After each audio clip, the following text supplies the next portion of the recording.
On this episode of AV Week, we take a look back at 2019, the year that was the biggest stories that were including lawsuits and new technology. Also take a look ahead of what's going to come down the pipeline in 2020. All that and more. Next on AV Week. The network for the AV industry. What are you listening to? This is AV. This is AVNation. This is AVNation. This is AV Week, episode 437, recorded Wednesday, December 18th, 2019. This is 2020. Support for AVNation is brought to you by Extron, industry-leading technology backed by world-class support. And by Vadio, makers of the new NDI professional broadcast camera, the RoboShot 30E NDI. And by QSC, who invites you to go native with the QSys audio, video, and control ecosystem. This is AV Week, your weekly wrap-up of audio-visual news and information. My name is Tim Albright. I am your host. Welcome to the end of the year, first of the year show. This is our annual time to kind of sit back, relax, and pontificate with some friends of mine on what the biggest stories were of the year, and also allow us to see into the future and tell you what we think is going to be the biggest ones for 2020. With me to do just that, first and foremost, my buddy Megan Dutta, who is with SCN and AV Network. Welcome, ma'am. Hi, thanks for having me today. Absolutely.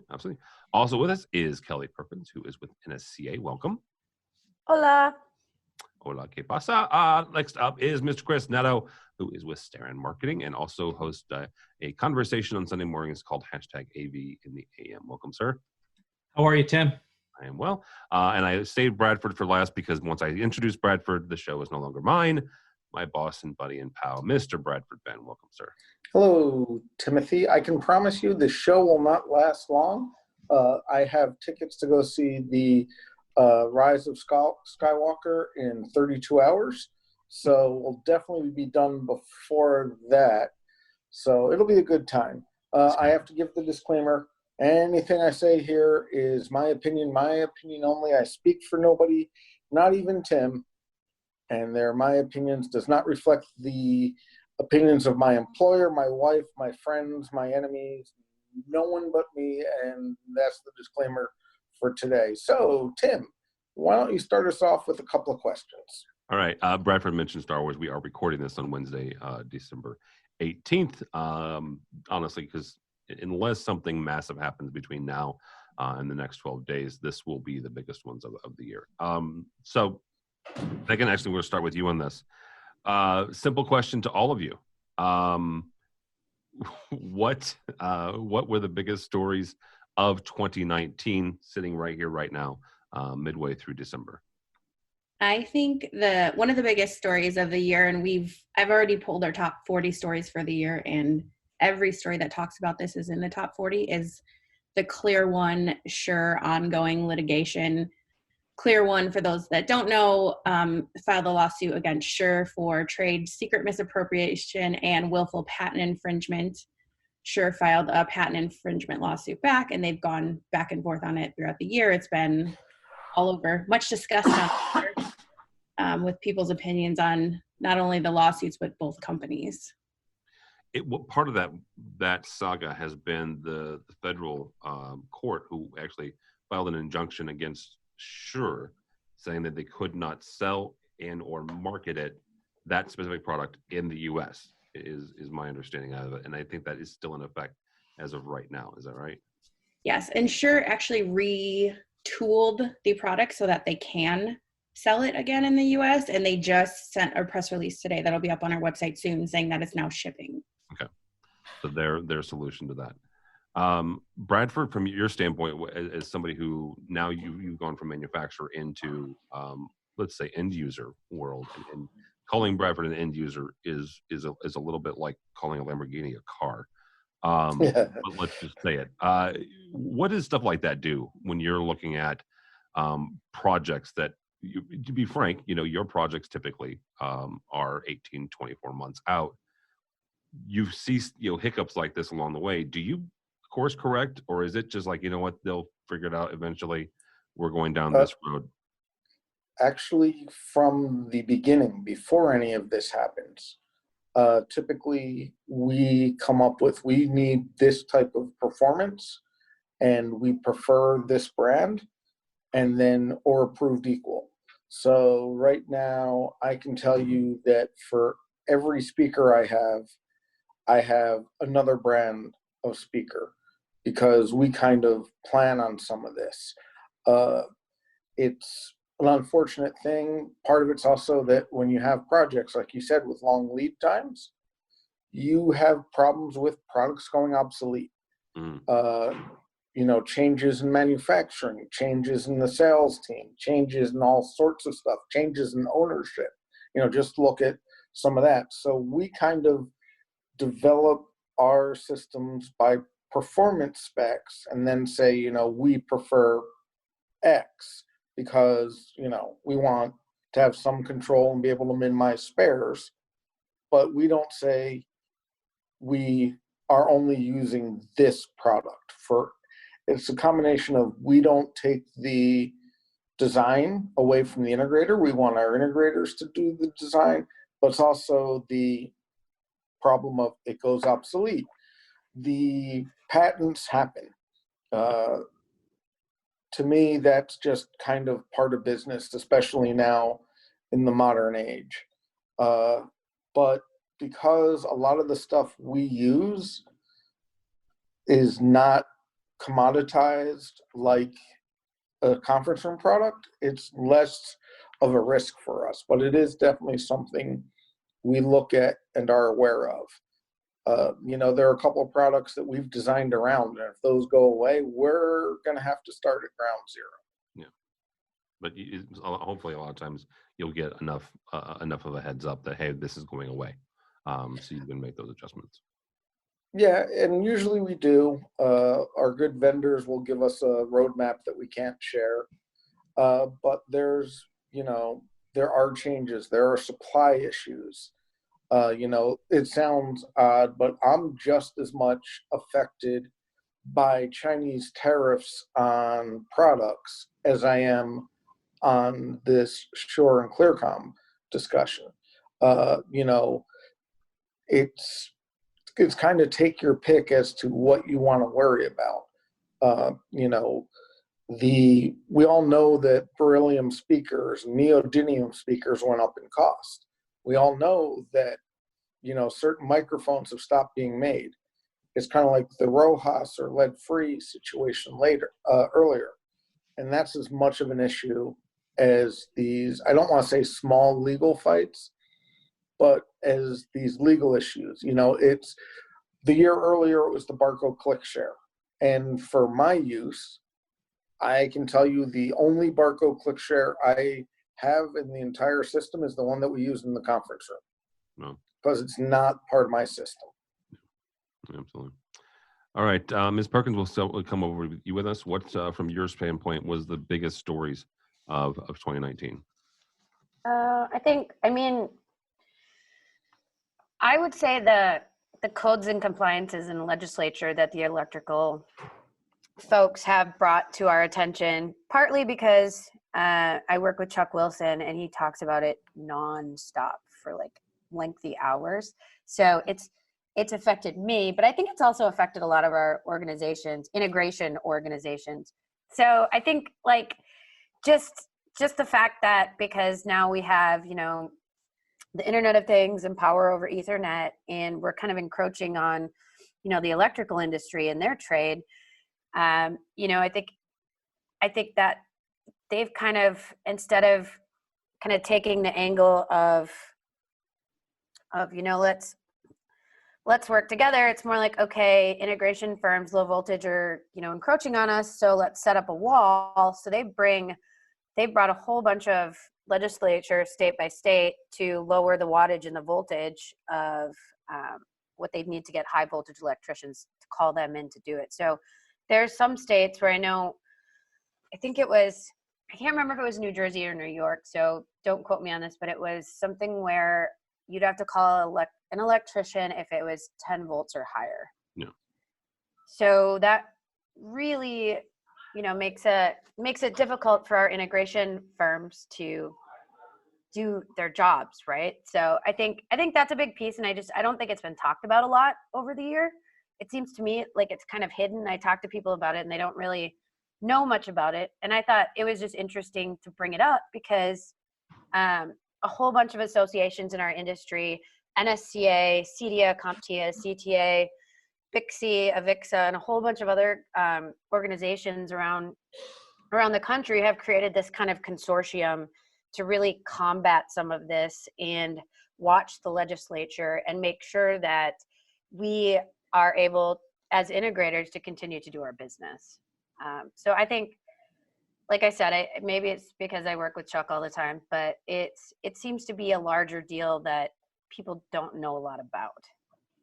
No, and it's a huge deal because you've got a number of products out there talking about anything that is on the network that is powered, right? One of our underwriters, one of our supporters, LSIED, came up with a new IP speaker powered over the network, right? And I know that they were working with some folks as well. Chris, from two different hats, you've got, first of all, Chris works for Sterren, distributor, obviously, kind of one of the on the front line of explaining, different new products to folks, but also as a former designer in AV tech, when you're looking at stuff like this, and suddenly you've got the government saying, hey, this way that you've always done it, you no longer can do it this way. How do you pivot that? How do you take, an existing framework, both for your dealers and also for their clients and their customers, saying, now we have to involve the electrical unions or the electricians, not necessarily electrical unions, depending on where you are and whether or not you need union labor. How do you help them pivot that and bring in an entirely different trade that don't really understand AV? Well, I'm glad you asked, because as a former tech and somebody who worked on site as an end user, tech manager, I had a couple different experiences in what I could and couldn't do. I can have an AV integrator come in and pull cable, but 90% of the times, depending on what job site I was at or was working on, the two pharma companies that I worked at, we had to use the in-house ECs. And ironically, the unions that represented them were the steelworkers unions. It wasn't even an electrical union. A union is a union. They somehow got represented by the steelworkers. I will point everybody to the fact that Chris was in New Jersey at the time. So, and I'm still in New Jersey, and New Jersey is kind of a whacked out state. Everything's legal in New Jersey. Absolutely. At least my internet has gotten better. Don't blame it on them. So I've had to deal with that in New York City, sitting as a project manager for a bunch of years and watching somebody terminate a cable at the pace of an EC and stopping what they're doing so two people can walk downstairs and get another spool of cable that was being delivered by a truck that I couldn't take off the truck because there was a union downstairs that needed to open the garage door, another union to get me downstairs in the elevator, and another union. You see where I'm getting at? I'm used to it. I just tack on the time and the resources into it. Unfortunately, I'm exposed to union since day one of my career, so I'm kind of used to it. Us losing the ability to plug a jack in is kind of crazy, right? How that's going to be affecting the integrators is one thing, but as we know, we have a lot of in-house people now, right? How is that going to affect them? The university technology managers, the technology managers such as myself at a corporation, how far can they go? They're already playing by a certain amount of rules based on where they're at, if they're in New York City or New Jersey, which are heavy union states. So I don't think it's going to be too much of a flip for us in the Northeast, but you know what? We're different than everybody else. So you are. And there was one thing, again, I'm also a former tech manager. There was something called, once we took possession of the building, right? Mm-hmm. We could do certain things until the GC released the building to us in our college. We had to abide by certain rules and obviously labor laws and, the agreements that the GCs had with the other trades. Once we took possession of it, though, we could do certain things. Our in-house IT staff could pull the network cables if we need it, or we as the AV group could also do that. We could hang the speakers, we could hang the projectors, and we did the refreshes every single year, with the exception of a couple rather large projects. We eventually, before I left, we were the designers, we were the installers, we were the control system programmers. So yeah, it's depending on where you are and your laws. Once you, as the owner, take possession of that building and that construction site, once you do that, then it kind of opens things up just a little bit. Again, check your local laws, check your state laws before you go down that road. Mr. Ben, we will come to you on this. What were your biggest stories for 2019? So my two biggest ones are acquisitions are still happening. QSC purchasing a Terrotech is a huge one, but that's only the second purchase that QSC has ever made. The first one was a cinema module. I forget the name. And then I forget Rashid's venture capital company. Island Partners. Thank you. But buying Community a couple months ago is also big. And I also see the ripples from Harman changes in staffing having impacts, such as Loud Enough Audio or LEA Audio coming up. So to me, I think the biggest thing are the business changes themselves and how it's impacting items. I could be a wise guy and say the biggest shocker to me was sure getting rid of their Cavi microphones like the 514B, because everyone needs that as a paging microphone. But to be honest, it's all of the purchases and acquisitions, and that's still going on. It's just more subtly. It's not the blockbuster Samsung purchasing Harman. It's QSC makes speakers and then buys a speaker company. So that to me is what's still going on. The issues that Kelly and Chris bring up about code, that's a huge issue that not everyone's paying attention to, because it's also starting to come up with what's intelligibility and things like that. Codes are advancing, but the business differences are amazing to me of how different it is to now do business a year after I started this, or 18 months after I started this, being an end user or a power user. And to me, that's kind of big. And that sometimes I just need who owns who today, and who spun off from what company is now their own company. Those to me are the ripples. That's still a big story. We've also seen a lot of that with integration firms, acquisitions, mergers, that kind of thing. So everyone's predicting, the economy is going to have a little downward spiral in 2020. Do you think that we'll see more mergers and acquisitions because of that, or less, and just companies closing? So for me personally, I think you're actually going to see more smaller companies for integrators coming up, because just the overhead of hiring some of these large companies is large. The $100 million integration firms need to feed that machine. I see a lot of that too. I see a lot of that. And I see a lot of people breaking off of the large integration firms, starting their own thing, and then specializing in design engineering, just labor or commissioning, or even kind of the AV as a service thing. But I see a lot of that just in Minneapolis, of folks breaking off of big companies.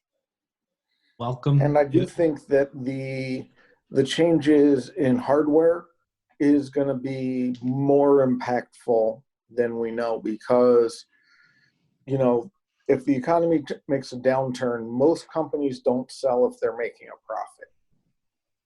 So if they're being bought, odds are there's a reason. And for instance, I'm not speaking for any company, any of that, but if you buy a loudspeaker company and you're a loudspeaker manufacturer, you're going to prune those lines a little more viciously. So I think jokingly saying the 514B be going away, that is those types of things you're going to see, the unique problem solvers that aren't a high velocity, high cash flow item.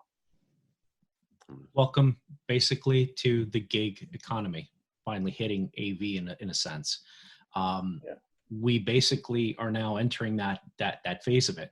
About a year ago or so, me and Mark Coxon sat down and we were chatting about some stuff on a show that we once had. And one of the things that we talked about was that AV is going to change because of all the influx of IT speak and people want to be IT. Recently, I've talked about how basically our skill set in AV has been undervalued. Right, everybody's out there looking for an AV data scientist. Everybody wants to find the next, IP whatever specialist. And I think that our skill set is kind of being undervalued. The person who understands acoustics and viewing distance and throw distances and stuff like that, that is an art form that's kind of going by the way of Latin, right? It's going to be a language not spoken by a kid coming out of MIT. I'm sorry, they don't look at those type of things when they're deciding a desktop monitor. That's a desktop monitor is only as big as they sell it. It is made for that space. There is no thought in how far you got to sit away from a 34-inch monitor like I'm sitting now. It's designed for that, right? A 55-inch monitor in a conference room can be big enough if the conference room is the right size, but most of the times they're not thinking about that. So we're entering this new phase of AV where specialized SEAL team type companies are going to start coming out. Companies that specialize in either the hang and bangs of old, or they specialize in the ability to create these huddle spaces in an instance where it is being, almost down to the Henry Ford model of buildings things, where it comes down to the second to the minute, and that's how they achieve their profits. It's not through putting a project manager and an engineer and 2 techs and a senior tech and an apprentice and this guy and that guy. It's going to be, you get 3 people, it's the process, it delivers at 8 o'clock in the morning, you're on to the next one by 11, right? You're starting to see that starting to happen and groups starting to form or companies starting to form based on their specialties, right? I'm seeing guys that have been in AV for many years that were great with projection and going off and doing their own thing. The projectionist at an AV company, but the projectionist who was working with events companies who were working in projector mapping or going to work at amusement parks or theme parks or you name it, where now the screen is not flat. Those projectionists are finding new life. So this is the new AV. It's not necessarily going to be traditional company A, company B anymore. I think we're going to see a lot more of that. I think there's going to be a rise in freelancers, and there's going to be a lot of people with holes in their resumes. You're not going to find people sitting at companies very long, right? I think that that's going to start changing because their specialties are going to make them move, right? You got to go to where the work is. In business, we hear about you got to go to where the customer is. Well, guess what? Sometimes the customers are moving faster than these companies can change. So you're going to start seeing the workers go to where the work is, and we're going to be our own form of digital nomads, working around and going to where we're needed and brought in on a contract, and that's where it's going to happen. So do you think that companies like Tier PM and AV Junction are going to thrive in 2020 and beyond? If they're just placing people for the traditional job, right? I think that's the problem. I think that everybody's out there looking for an AV tech, low grade, start, pay, great. Good luck getting that from the college kids. Most of the kids that I see coming out of college right now are graduating with accelerated masters. You're going to give them $40,000 and tell them to start pulling cable? You're out of your mind. You got to change. And what I think Tier PM and companies that are out there recruiting and looking for that talent is going to basically have to sit down with the people that that are looking to hire and say, you know what, you're going to hire an IT guy. This guy's coming with 0 experience, right? You're going to have to train them, right? There's an expense that comes with that. You're going to have to invest in this guy. If you don't put this up front, if you don't say this up front, they are going to walk, right? But also, I know a couple other people have their hand raised, but this is the other problem with the gig economy of, if I'm hiring a integrator or a contract and all they have is contractors that they bring in for one use, it changes our look at those companies. It changes the way I feel. I don't want to speak for my employer, but if I'm building, let's say I'm building a stadium that's $1 billion and I'm putting in $20 million worth of AV, am I going to want to hire an AV integrator that is literally just a project management company that brings in independent contractors? The flip side to that, you're really good. There's a flip side. There's a flip side to that, Bradford, which is it doesn't matter what company you're hiring, because that guy can go and sub out for any company too. So if you had a good experience with XYZ guy who is now, moving around, you can basically, you as the customer have a lot more power in your hands now under this type of format than you did before. Let me bring up real quickly, and then I want to get Kelly's 2 cents on this. There's a gentleman that I was connected with actually because of Netto. His name is Sean Reed. And Sean has not recently, but he's been on Twitter for a while. He's starting to make some noise. Interesting guy, right? AV professional, designer, programmer. He is a contractor at this point, and this is a little bit to Bradford's point. He would technically be a subcontractor. However, he is so good at what he does, he has end user clients who are contacting him, and either he's working. Let's say that they want to hire him for a job, they want to hire him for design work or this, that, and the other, but he doesn't sell product, right? So they're saying, okay, Sean, who's a great integrator in our local area? He's connecting them with the integrator. And then the client is saying, okay, you know what, AV specialist in St. Louis, Missouri, we want you to hire Sean, and we're not doing business with you until you do, or if you don't, right?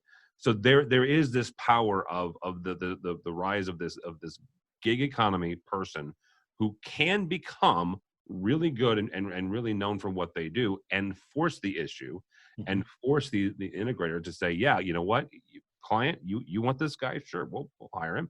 We'll hire her. We don't care. We'll work that way. Kelly, when you're doing a lot of this, with Innovate, with Ignite, good Lord, with Ignite, and with NSCA, what are you finding when it comes to working with young people and getting them into the industry? I mean, most of the young people that I work with, even doing some marketing consulting, and this is not a shameless plug, but it's interesting because it helps. I think on one hand, the market, so consulting and kind of the gig economy and in our industry as well, is there's a lot of companies out there that are too small to afford a full-time person, right? So they can't afford a full-time marketing person. They can't afford somebody to do, A or B or whatever. So it's kind of cool to be able to help companies, which I'm sure Sean is doing and other folks. But for example, there was an intern that I worked with at LeGrand last year, and I've hired him a couple times to help just edit some videos because he's like dabbling in it. He just graduated from school. Well, he calls me like, I don't know, maybe 2 weeks ago, and he's like, yeah, I'd love to continue to work with you. He's like, but I wanted to call and thank you because he's like, having you hire me to do some videos for you opened up this whole new world for me, because he's like, I'm going to take a month and a half off and just build my YouTube presence. He's like, and I got a project through the university doing videos for them. He's like, so I have all this other stuff going on. He's like, but I wanted to thank you because he's like, I didn't even think that was an option.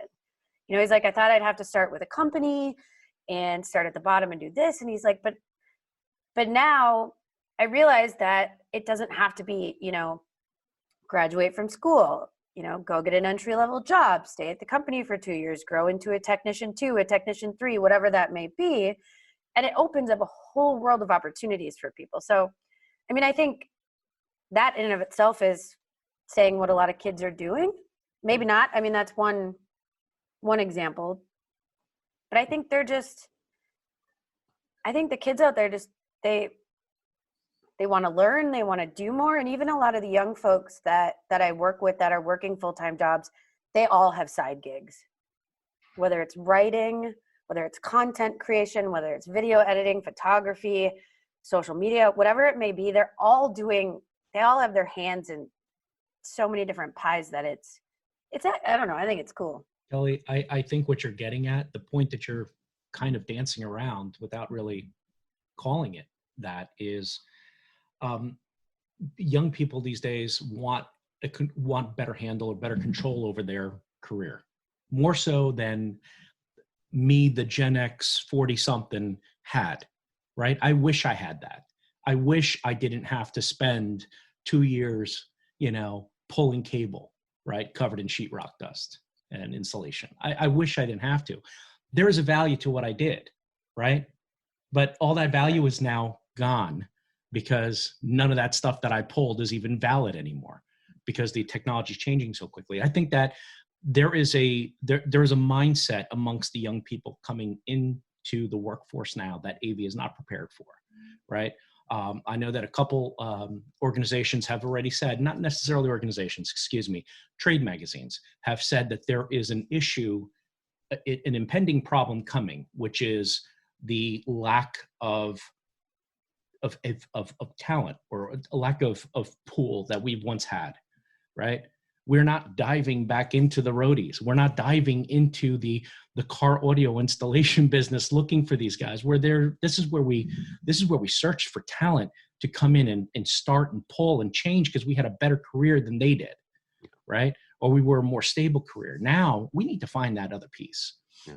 And but I also think we had better. I think, Chris, this goes back to the AV and the AM from earlier in December with that LinkedIn article of the younger generation hopping from career to career after 2 years, after a year and a half. And some companies just accepting it as if they're a vocational school or an internship, and instead celebrating it. And I do think that is something that is missing from a lot of things. And it's not just an AV issue. In my job, I work with people from every industry, and it's not just an AV thing. No. It's an across the board thing. It sounds odd, but to bring this back to a completely different trade, I learned longhand drafting in high school. I can run AutoCAD more efficiently than some of the people who have just run AutoCAD because I have those basics of I knew how to lay out a drawing. And I didn't use the undo feature and all that because before the undo feature was an eraser and then redrawing everything. And I think that, to Chris's point, the pulling the cable through the drywall is being lost. The discussion of why don't you put a 6-gang wall plate in at one place because trying to get all those wires into one place is lost. And I think that's a challenge, not just for us, but for the changes in generations, and to Chris's point, the gig economy. I will add just one little thing from a side, completely different industry that's going through this type of change right now. Take an industry like the tattoo industry, where you came in as an artist, right? You spent 2-3 years as an apprentice under a tattoo artist, right? And then finally you were brought on staff as an official artist, but you could not become a tattooer without spending, X amount of time as an apprentice, right? What's happening now in the tattoo industry is that tattoo schools are coming out and you learn tattooing, but it gives you that, almost that forward to where you can go ahead and you get your tattoo license and now you can open up a shop without apprenticing. Old school tattoo apprentice mindset versus going to school with a certificate, there is that clash. We have that same problem now in that, when I joined 20 years ago, I had a bachelor's degree in communications. It's not an AV degree, but it was in broadcast communications, kind of scratching at that surface of what we're doing. Now you have IT with there's still no AV degree. 20 years later, there is an IT mindset there's that clash. And then you throw in the fact that these guys and women and men that are coming out of college are not going to settle just for anything because they're graduating with advanced degrees already. It's a perfect storm for why we are having this discussion right now. Yeah. Absolutely. All right. Actually, Chris, you get the last one here. What was the biggest story for you for 2019? Actually, I got about 3 of them. I'll let you choose which one you think is crazy or out of control. Okay. The first one obviously has been the looming tariffs. I hate to talk about that as an AV problem, but it is. We source equipment, we source materials, we source everything from other countries, right? Specifically the countries that are affected by these tariffs. It's not just affecting us, it's affecting others. Not only do you have that, but you have what's going on over in the UK, and with Brexit going on there, they're one of our biggest back and forth partners that we have. So I think that the whole political, economical situation is weighing down on AV. Whether we want to admit that or not, I don't care. If your rose-colored glasses report that the economy is going to be great next year, that's a lie. You prepare for the worst, you hunker down, you hope. To me, the tariffs is one of the top stories. Second one, interop. It is 2020. We are getting close to the end of the decade, and we still do not have an answer for interop. And it's not just interop on a UC level; it's interop across the board. AV, everybody built these ecosystems at the early part of the 2000s, right? The ecosystems are great; they play in their own sandbox, but they can't talk to each other. 20 years later, 10 years later, because we're talking about the end of the decade here as well. 10 years later, we're still having issues with interoperability. And the big story that is actual AV, in my opinion, that has kind of just, it happened. People went, oh man, but I don't think there is a bigger story than Zoom IPO this year.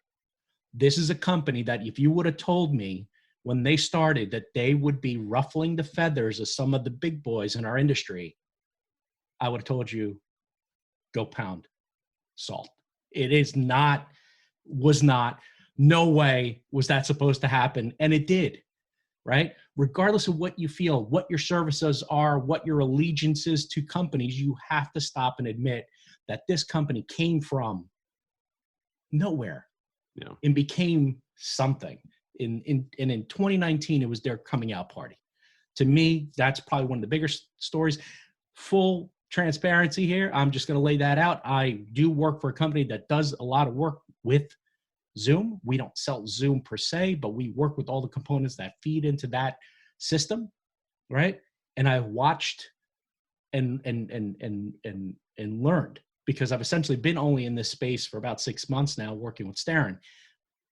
The excitement is real, not just from the company, because the company's kind of laid back doing their thing, but watching the industry flood into the, oh my God, there's actual competition for the big boys has been pretty amazing.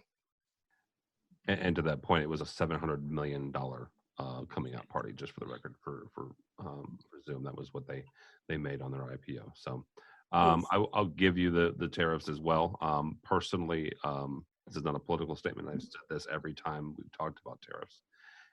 Every single person on this call, I do mean every single person on this call, are going to be impacted by tariffs, both from a professional standpoint as well as in our personal life. So I would absolutely agree with you. But the thing that is 100% AV, yep, Zoom, all day, every day. They're not a client of ours, but we do use Zoom. We pay a license for it. And there's a reason that we standardize on it, because it's really simple. The quality is there, and every single month or so, they're always increasing and unveiling new features. So, all right, guys. Bradford, we'll kick off with this with you and just kind of go down the line real quickly. What's going to be the biggest one for 2020? The biggest one for 2020, in my opinion, is actually going to be, to Chris's point, the interoperability. But I will warn slightly that I think, as seen by the QSC purchases, it's going to be the opposite way of the walled garden. More of that. It's the whole way Apple's been successful. they interop with themselves much better than they do with other people. Okay. So Mikey? I think that's going to be the big one. Is QSC is going to be able to leverage to their own system. Biamp's going to leverage to their own, L Acoustics, D&B, Harman, take your pick, because there are advantages to it from a business standpoint that I think is going to make that happen. All right. Megan, your predictions for 2020? I think one of the big stories we're going to continue to talk about is reinventing entertainment. Entertainment venues are supposed to be, according to AVIXA, one of the largest markets for integrators in 2020, and things like all the apps and the connected machines and the digital signage that we're using is going to change the way that consumers interact with things. And that includes social media and, the continuous fluctuation with things like Instagram taking away likes, how that affects, it's silly to us, but it is going to affect how people do things. It wasn't silly to Kim Kardashian, just for the record. She was pissed. Dude, look away your likes, whatever. Kelly, what's your prediction for 2020? I think, and this is just kind of what I keep hearing from friends in the industry, is I think the demand of the end user, wanting it fast, wanting it now, wanting everything done yesterday. They want integrators to move fast. They want the products fast. So kind of going back to what Bradford said of, if there's supply issues with the manufacturers, if there's tariff issues, whatever that may be, the supply chain going down to the end user, I think that's going to continue to just be a top of mind issue through the next year. Okay. Very good. I would agree with that. Mr. Netto, last word on this. What's the big one for 2020? Two of the big ones. I told all of you had one, and you came up with three big ones for 2019, and now you got two for 2020. Dude, I got to think big. This is what you brought me here for. That is why I brought you here, yes. Okay. I don't eat those little pizzas you eat in Chicago. I eat big pizzas. That's a New York style. So, I know because I have one upstairs. I got one sent in the mail. Thanks, Chase. Appreciate it. So the two big things going into 2020, I think that we are going to see an implosion, not an implosion, an explosion. Live streaming is going to become substantially bigger with every channel that comes on TV, from Disney Plus to Netflix to whatever service. And then you take on Yahoo, wow, dude. YouTube and their stuff, and the fact that I sit and watch a 14-year-old and a 17-year-old do nothing but watch their phones and streaming. We can't stop it. We got to figure out a way to play in it, and it's going to be done professionally. You're starting to see a lot more high-end streaming being done by people out of their offices, out of their shops. Because these are good enough to do it now. Those are good enough, but we don't live in a good enough world. I hate that word. Yes, but we are in a good really enough world, do. but we as professionals shouldn't be. Yes. So, and then the last thing that I have is we will finally in 2020, Joe Way, if you're hearing, AVAS will finally hit the shores of AV, and it will be one of those things where right now there's a lot of talk and a lot of hype. The hype goes away. Companies sit down and start figuring out how to use it. For years, companies have gone to trade associations, to shows, to seminars, to this, to that. How is it going to impact? How is it going to work? Oh my God. They all walk out of there feeling good, happy shoes, happy feet, dancing their way out. We're in the AVAS. They get back to their office. They still can't figure out how to do it and how to make money, because most of these companies are in the business of doing business to make money. AVAS in 2020 will finally open up and give some people a hint as to where they can go. It's not going to be just managed services. Bradford, you say no for your specific industry. Joe Way, I said that on purpose to Joe because I have a hard time understanding how it works on the higher ed side because of the way they do it. But we will finally see some cracks in the armor of people that are saying that it's not going to happen. I think it's going to happen. I do agree with you, and Tim's going to yell at me, but I'm not going to sign his paycheck if he does. That AVAS does not work for every vertical market, every industry, like you said. Absolutely. But I do think that for conference rooms, especially for multi-location companies, makes perfect sense. It's OPEX or operational expenses instead of CapEx, all that good stuff, etc. But I don't think it's a one size fits all. I don't think you can have AVAS for a house of worship.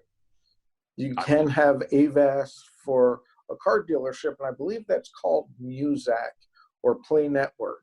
So it's not out of the realm. It's just not a panacea. It has to be applied correctly. Yes, absolutely. All right, guys, this is my prediction. Years ago, in Bradford, you're not entirely wrong, but we can differentiate. We can parse this through later. But for the sake of time, this is my one prediction for 2020. This is the year that the gaming industry comes into its own, and the reason I'm mentioning it on this show is the fact that if you are not integrating and working with either esports or e-gaming, you will be this year. A week ago, not even a week ago, it was this past Saturday. It was December 14th. I watched, along with millions of others, in a game, a clip from Star Wars, the biggest movie of the year, it could be argued. A clip and a virtualized version. Wait. There's no argument. Who's going to argue that that's the best movie? There are some people. The movie has not been released as of right now. We have no idea how much money it's going to make. Avengers did come out this year, just for the record, and it has the record for the biggest grossing movie of all time. So, but right now it could be argued that Star Wars is the biggest movie. I sat inside Fortnite, in Fortnite, in a community arena, and watched one of the most fascinating entertainment experiences I think I've ever had. And it wasn't the fact that it was Fortnite, and it wasn't the fact that it was Star Wars. It was the complete and total immersion into the Star Wars / Fortnite area. If you did not see this, go on Twitch or go on somebody else, or real briefly, here's what happened. A virtualized version, an avatar of J.J. Abrams comes in, has some neat interaction, some Fortnite-ish things happen. He danced. It was funny. He shows a clip of the movie. In the sky are Imperial destroyers. Okay, so you're already in it. The Millennium Falcon flies around before this happens. At the end of this, and when J.J. Abrams gets on the virtual Millennium Falcon and it flies away, the entire screen freezes, and you hear the voice of the Emperor. If you're not familiar with Star Wars, he's the biggest bad guy over all 9 movies. Then, at the end, every player in your arena gets a lightsaber. And you gets the lightsaber of the color that you told them was your favorite lightsaber. Just for the record, I got a purple one. That entire immersive experience is going to happen over and over again. Fortnite, one of the biggest games in the world right now, Epic Games, which is the company that owns it, is worth $15 billion. They will become as big as Facebook and Google if one of them doesn't buy it first. But they are creating these immersive entertainment experiences where kids are spending actual money, hundreds and thousands of dollars of actual money, to have these experiences. What has AVIXA been preaching for 3 and 4 years? The experience. These people get it, and we need to pay attention to it. So that's my prediction. That is not the first time they've done that. They did that with a Marshmello concert about a year ago or so, and my son was on it and watching and listening, and and then after, what they do is exactly what it is that you're saying. Traditional way of thinking, we're going to show a clip, we're going to do the clip goes away, everybody goes back to playing. No, they developed the whole story behind it, right? After the head, everybody's got the marshmallow heads to play with. You get lightsabers to battle, you get all that sort of stuff. Yes, that is not AV, man. That is creative minds coming together. What AV can do is feed into that. Right? And leverage. We got to remember that we make things pretty. We make the wow happen, right? That on a computer monitor, 24-inch computer LCD monitor that's 5 years old, that's one experience. You sit in front of a big screen with an immersive sound system and watch that or play that. That could be life-changing to some people. So, We'll see. That's my prediction for next year. So thank you all so much. Mr. Bradford Ben, thank you, sir. My pleasure. Actually, your pleasure as always. It's always fun hanging out with Megan and Kelly. Chris, I talk to every Sunday morning on AV in the AM on the Twitters. Highly recommend you follow that. Don't follow Tim on the Twitters. He's just going to be complaining about the Bears while I lampoon his Blues. But you can find me on the Twitters at Bradford Ben, on the internet, and at AVNation.TV. Once again, AVNation.TV. And of course, on Sunday mornings at AV in the AM, once again proving that I can disagree with anybody. This is okay. This is accurate. So, Megan, thank you so much. How do people find you and or SCN? You can find me on the Twitters at Megan A. Dutta, and you can find SCN on Twitter at SCN Mag, and you can find all of the latest AV stories at avnetwork.com. Very cool. Mr. Neto, sir, thank you, sir. Thank you, Tim, for having me. How do people get a op of you, Starren, or how do they connect with your AV in the AM? Well, AV and AM's on Sunday at 8 o'clock in the morning Eastern time. That's where we kick off. Starren.biz is the website. You can find me over there. You can find me on Twitter at Chris_Neto. And since you provided me this great platform, I would just like to take a second to say something, if possible. Sure. Okay. Cancer is a mother trucker, and I have a friend who is fighting it right now in Pennsylvania. Yep. Just want to wish him good luck. Yes, sir. Yep. Yep. Yeah. There have been way too many of us connected and affected by that. So, Ms. Kelly Perkins, thank you. Thank you, guys. I appreciate it. I don't know how to follow that, but you can. How do people follow you? You can find me through the Ignite Initiative on nsca.org. I do some marketing consulting for some other folks in the industry. Kelly P. Perkins on Twitter, also co-host of AV Social on AVNation.TV with Miss Dawn Mead. And I'm all over the other social channels, Kelly P. Perkins. So thank you. Absolutely. Thank you so much. For me, Bradford's not wrong. Don't follow me because you'll hear me complaining about the Bears until the first week of the playoffs because they're not making it. But go by the website if you would, please. AVNation.TV. That is AVNation.TV. You will find this program and a host of others. While you are there, please check out our supporters section. These are the folks who help us financially, help us bring you AV Week and Resi Week in about 2 months' time, or actually by the time this posts, about a month and a half time. ISE 2020, one more time in Amsterdam. So all that and more at avnation.tv. One final word from me. Thank you, seriously. We started AVNation in 2011, and the fact that I'm still doing this, and this is what I do on a daily basis, still blows my mind. So you who continue to listen and to watch and to share are the reason for that. So thank you so much. I appreciate it. Everybody here appreciates it, and we thank you for your support and your continued listening and watching. So for all of us here at AVNation, have a very happy 2020 and go out there and kick some butt. Thank you so much. Go by the website, avnation.tv. Avnation.tv. That's all the time we have for this episode of AV Week.